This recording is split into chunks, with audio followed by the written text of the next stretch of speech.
one of my favorite things to focus on is environmental and coexistence socialization, where it's just you and your dog and nothing else matters, right?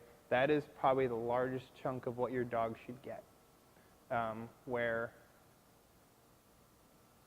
you take them outside for a potty break. They get to sniff and explore the world. They get to look at things, hear things. But then at some point in that potty break, you should make it about your relationship with your dog. And this is from puppyhood all the way up, right? Even on some of my dog's potty breaks, I go out, they pee, they poop, boom, I pull a toy out. I turn on a 2-minute game. It doesn't have to be long, 2 minutes, right? And I grow my relationship with my dog outside on a potty break. If you live in the city, there's all sorts of stuff going on. And if you interact with your dog with all sorts of stuff going on, all that stuff can tend to just become background noise. When you don't do enough of the interacting with your dog in environments, the environment becomes more interesting and more relevant to them, right? So when you're struggling with reactivity towards, I think you said something the other day about the mailman at someone's house or something. It wasn't even at your house, right? Or you walk down the street and your dog sees a dog and is like, whoop, whoop, whoop. They're telling you that whatever that is relevant to them, right?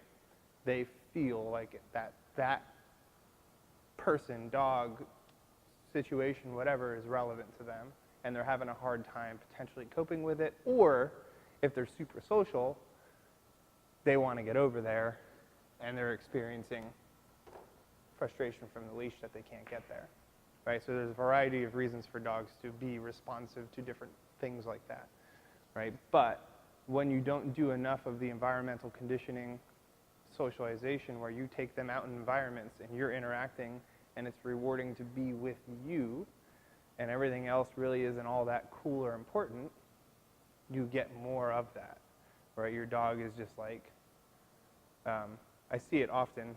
Dogs with reactivity problems don't typically come in with focus on their handler. They come in with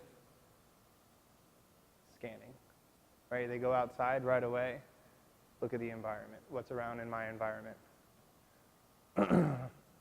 When you, anyone that does like potty breaks where it's open up the back door into the yard, and the dog goes out and like does their thing and is looking around the environment, potentially barking out the fence, things like that, you're encouraging that mindset of like the outdoor world, everything is relevant to me, where that's where you start shaping that mindset, right? And every single repetition, I mean, how many times does your dog go outside potty in a day? Most people, it's at least 3 to 4, right? From morning till night. That's my dog, Ari. So from morning till night, there's a variety of times where they go outside. Every time they go outside on their own, just to go relieve themselves, and they see something, potentially boof at it. Maybe it was just someone walking by and they went past the bushes on the side of your house, whatever, and they boof at it, but then it disappeared. It's the same story as the mailman, right? They start thinking that the world outside of them is so relevant that they need to be responsive to things, right? They think that they need to do something when they see something. And then they get stuck on that. And then they're on a leash, on a walk, and they see stuff and they're like, oh my God, I can't control that because I have 5 feet of space and that's over there and I'm struggling with dealing with this, right? And then you get a lot of social dogs that are frustrated. Like, he just wants to meet you, and the dog's like, can't even bark because they're choking themselves on the leash, right? Or if they're on a harness, they're like popping wheelies, right? Who's ever seen that? Usually it's little dogs for the most part, but usually like those social dogs and they see something, they're like, woo, they're like up, and their front paws are doing this, and they're like, whap, whap, whap, whap, whap, right? That's all frustration. And that's all because that dog thinks whatever that is relevant. When you do too much of one thing and not enough of the other, you're going to get a lot of the one thing, right? And most people don't focus enough on the coexisting environmental exposure aspect of socialization, where you can walk down the sidewalk, there's stuff laying down, but you're interacting with your dog, so they're more interested in interacting with you. If you walk down the street on a walk like this, looking at your cell phone, checked out from your dog, why do they have any reason to listen to you, pay attention to you, hang out with you, right? They're going to be like, well, you suck. I'm going to look at everything else, right? If you're letting them out into the backyard and they're doing their own thing, barking at stuff, self-rewarding, right, and seeking their own way for entertainment, they're going to do that all the time, not just in the backyard.